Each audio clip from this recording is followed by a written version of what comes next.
সন্ধেবেলা বাড়িতে হঠাৎ গেস্ট এসেছে, না বলে। আপনার ঘরে মাছ মাংস ডিম কিছুই নেই। আপনি চিন্তা করছেন কি খাওয়াবেন ডিনারে। একদম চিন্তা করবেন না, ঘরে অল্প সয়াবিন থাকলেই কিন্তু হয়ে যাবে। নমস্কার বন্ধুরা, রসনালয়ে আপনাদের অনেক স্বাগত। আজ আমি আপনাদের সঙ্গে শেয়ার করব রেস্টুরেন্টের স্টাইলে সয়াবিন কারির রেসিপি। তো চলুন শুরু করি। তার জন্য আমি এখানে 150 গ্রাম মতো সয়াবিন নিয়েছি, মানে সয়া বড়ি যেগুলো, বড় সাইজের সয়া বড়িগুলো। এবার কড়াইয়ের মধ্যে জল দিয়ে দিলাম, আর তার মধ্যে জলটা একটু গরম হলে সামান্য একটু লবণ দিয়ে আমি সয়া বড়িগুলো সবটা ঢেলে দেবো। এবার সয়া বড়িগুলোকে খুব ভালো করে নাড়াচাড়া করে সামান্য একটু ফুটে ওঠা পর্যন্ত রান্না করে যখন জলটা ফুটে উঠেছে গ্যাসের ফ্লেমটা অফ করে দেব। এবার আমি এগুলোকে একটা বড় ছাকনার মধ্যে তুলে নেব। সমস্ত সয়া বড়িগুলোকে খুব ভালোভাবে জলটা ছেঁকে নেব, ছাকনায় তুলে দিয়ে যখন সবটা আমার তোলা হয়ে যাবে আমি এবার এর মধ্যে একটু ঠান্ডা জল ঢেলে দেব। ঠান্ডা জল দিলে সয়া বড়িগুলো খুব ভালোভাবে ধোয়াও হয়ে যাবে, আর এদিকে তাড়াতাড়ি ঠান্ডাও হয়ে যাবে। তো আমি এবার হাত দিয়ে চেপে চেপে সয়া বড়িগুলোকে একটা পাত্রে নিয়ে নেব। তারপর আমি এর মধ্যে দিয়ে দেব প্রায় 150 গ্রাম মতো টক দই। টক দইটা দিয়ে আমি এবার এর মধ্যে আরও কয়েকটা উপকরণ দেব। তো সেটা হলো, আমার এখানে বেশ অনেকটা কাশ্মীরি লঙ্কা গুঁড়ো নিয়েছি, 1 টেবিল চামচ মতো।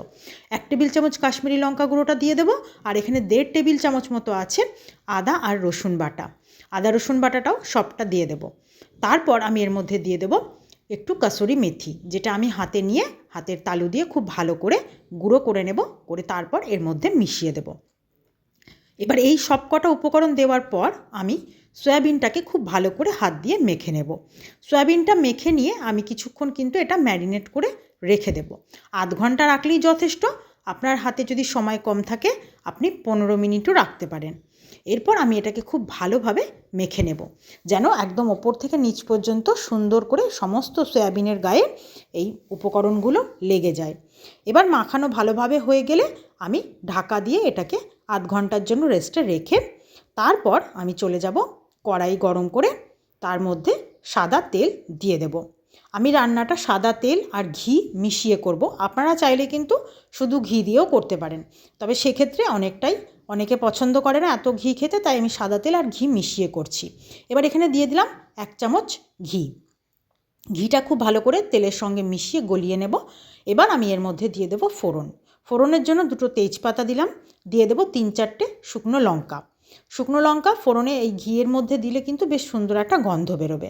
এরপর দিয়ে দেব 2টো ছোটো এলাচ মুখটা ফাটিয়ে, তারপর দেব কয়েকটা লবঙ্গ আর দারচিনি 2 টুকরো, তারপর দিয়ে দেব 1 চামচ গোটা জিরে। এবার খুব ভালোভাবে সমস্ত ফোড়নগুলো ভাজা ভাজা করে নেব। ভাজা ভাজা হয়ে গেলে এত সুন্দর একটা মিষ্টি গন্ধ বেরোবে। তারপর আমি এর মধ্যে দিয়ে দেব বেশ অনেকটা কুচনো পেঁয়াজ। এখানে প্রায় আমার 4টে বড় সাইজের পেঁয়াজ আছে। পেঁয়াজটা দিয়ে আমি বেশ হালকা হাতে আস্তে আস্তে নাড়তে থাকব। পেঁয়াজটা একটু নরম হয়ে যাওয়ার পর আমি এর মধ্যে বেশ কিছুটা কাঁচা লঙ্কা কুচি করে নিয়েছি, সেটা মিশিয়ে দেব। আপনারা চাইলে কাঁচা লঙ্কাটা বাটাও ব্যবহার করতে পারেন, তবে কুচিয়ে দিলে কিন্তু মুখে পড়বে, বেশ ভালো লাগবে খেতে। এরপর আস্তে আস্তে এটাকে আমি নাড়তে থাকব। রঙটা একটু পেঁয়াজের পরিবর্তন হবে, তখন আমি এর মধ্যে এবার দিয়ে দেব বেশ স্বাদ অনুযায়ী লবণ। লবণটা দেওয়ার ফলে দেখবেন পেঁয়াজটা একটু তাড়াতাড়ি সুন্দর ভাজা হয়ে যাবে। আর দিয়ে দেব অল্প একটু চিনি। চিনিটা এই সময় দিলে রান্নার রঙটাও খুব সুন্দর হবে। এরপর এটাকে আস্তে আস্তে ভাজতে থাকবো।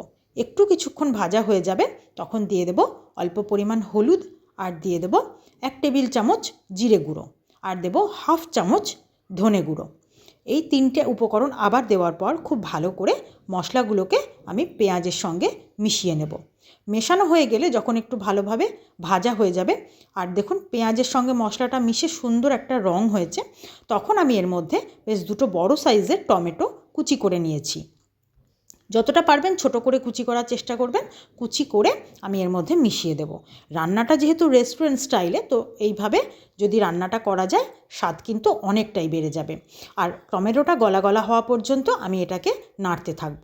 এরপর দেখুন টমেটোটা বেশ গলে গেছে, তখন আমি এর মধ্যে দিয়ে দেব অল্প একটু জল, যাতে মশলাটা খুব ভালোভাবে কষানো হয় আর মশলাটা থেকে তেলটা রিলিজ করে যায়।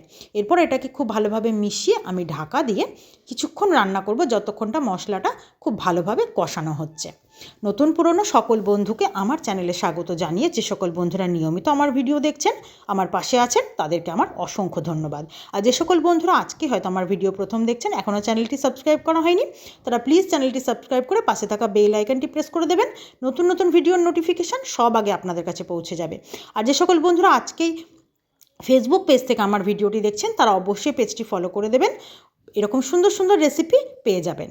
এবার মশলাটা খুব ভালোভাবে কষানো হয়ে গেছে, আর এদিকে ম্যারিনেট করা যে সয়াবিনটা সেটা আমি এখন এই মশলার মধ্যে ঢেলে দেব। মশলা থেকে দেখুন তেলটা একদম রিলিজ করে গেছে। এবার এই সয়াবিনগুলো এর মধ্যে মিশিয়ে দেব, খুব ভালোভাবে মেশাবো মশলার সঙ্গে। আর এই রান্নাটা করে আপনারা যদি গেস্টকে রাতে রুটি, পরোটা বা লুচির সঙ্গে সার্ভ করেন, গেস্ট কিন্তু খুব খুশি হবে। মানে আপনার কাছে অবশ্যই রান্নার রেসিপিটা জানতে চাইবে, এত সুন্দর টেস্ট হবে রান্নাটার। আর আপনার কিন্তু এতটুকু খারাপ লাগবে না গেস্টের সামনে এটা পরিবেশন করতে। এরপর যে বাটিটার মধ্যে আমি সয়াবিনটাকে ম্যারিনেট করে রেখেছিলাম, সেই বাটিটা ধুয়ে অল্প জল আমি এর মধ্যে মিশিয়ে দেব। খুব বেশি জল দেওয়ার প্রয়োজন নেই, কারণ এটা কিন্তু খুব বেশি মানে ঝোল টাইপের হবে না, এটা একটু ঘন হবে আর গ্রেভিটাও একটু ঘনই হবে। তো ওই জন্য যতটা প্রয়োজন আমি বাটিটা ধুয়ে এর মধ্যে জলটা দিয়ে দিলাম।